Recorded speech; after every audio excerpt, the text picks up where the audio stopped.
Hey, what's up, team? Happy week 2, going into week 3 next week. So with these FAQs, what I plan, if you've worked with me before, then great.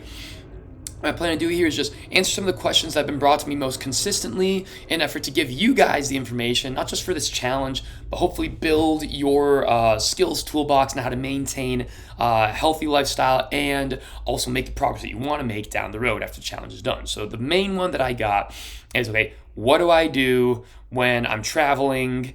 I'm on a trip, I'm traveling, I'm going somewhere, I want to stay on track. Which is a really great question. So the first thing I would say, regardless of what the situation is make sure you know what your day-to-day is going to look like. Because when you travel, your usual eating schedule is getting messed up. You might not have access to microwaves, stuff like that's going to help you cook the meals. And a lot of times you might not have access to a consistent fridge, or maybe might be on the road a lot, back and forth. So know what your day-to-day is going to look like, first of all, because then you can because as soon as you do that, you'll find out, if you're really looking for ways to stay on track, you will find opportunities. Airports always have some sort, you can buy veggie sticks from, airport restaurants.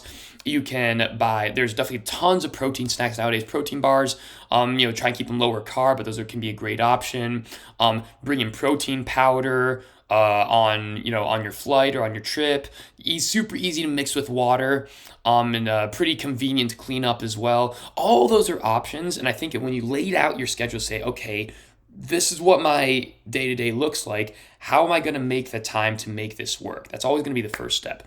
But the second step, I would say, and it's just as important, but do the second, is think about, okay, what are my priorities on this trip? So I'm going to use an example because everyone's going to Florida right now.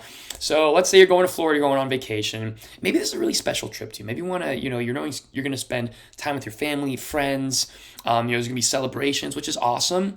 So if that's the case, then me telling you, oh, no excuses, you got to be 100% strict on this. Well, that's not really reasonable, and it's kind of setting yourself up for failure. So what I would ask yourself is say, okay, well, in terms of my goals and my enjoyment, what's the main priority here? So if your enjoyment is the main priority, you're like, you know what, I've been having this trip planned for a while. I'm really looking forward to have a good time. Then what I would say is, don't go all out, don't binge, but say, okay, well, maybe let's just eat a lot of protein, eat a lot of veggies. When the carbs get passed around, when the tortilla chips and guac come out, have some. And with just keeping your goals at the back of your mind, be like, you know what, I'm going to limit myself a little bit more on those things and try and have the things that I know I should be eating more of. So it's not so much about taking away, it's just eating more, it's adding more of what we know we should be doing, which on the back end will have us doing less of what we know we shouldn't be doing. All right, and that's the most simple way I can put it in that situation. But let's say your goals are way more important than your enjoyment on the trip. They say, you know what, I'm here to enjoy myself. At the same time, I'm really focused on this 6-week challenge. I want to go all out. So I would go back to step 1 and really take a look at, okay, what are going to be the options of where I'm at? Are there going to be restaurants that have low carb options? Are there, is there like a meal prep service nearby that I could hire just for that week? Because, you'd be surprised if you just look at meal prep service, Florida, whatever, you're going to find a lot of places that can, cook meals to your specifications that you can follow fairly consistently. And yes, you're not going to enjoy yourself as much. You're not going to be having the chips and guac maybe, but you're going to feel a lot better about what you're fueling yourself with and what your nutrition plan is. So that's the first thing that I would say when it comes to travel is you need to A, figure out your plan or you figure out your schedule, and B, figure out your priorities. Now, the second question I had is, okay, on this challenge, should I be changing my workouts a ton? So what I would say is, in general, no. If you're coming 3 to 5 times a week, whether it be in boot camp or semi-private, keep with your regular workout schedule. I wouldn't necessarily add more. If you want, like more than if you're doing 5 days, great. Even if you're doing 6 days, Monday through Saturday, great. But I wouldn't necessarily focus on getting a ton more workouts in.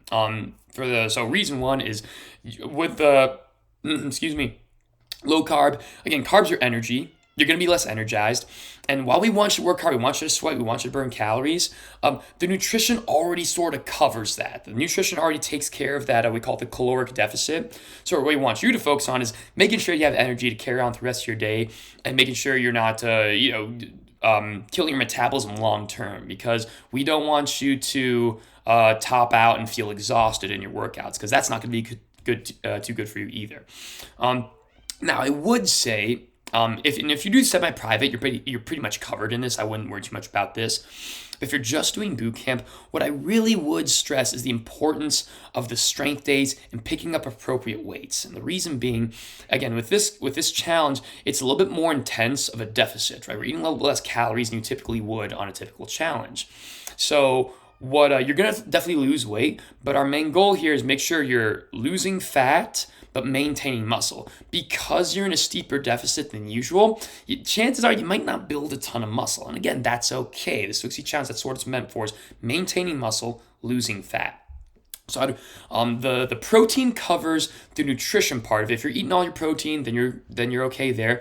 But in terms of your workouts, if you're not picking up heavy weights, if you're not really challenging yourself on those weighted exercises, then you're not really going to see the best results when it comes to muscle. All the protein in the world will not help you if you're not strength training properly. So make sure you bring a big focus to that in your workouts.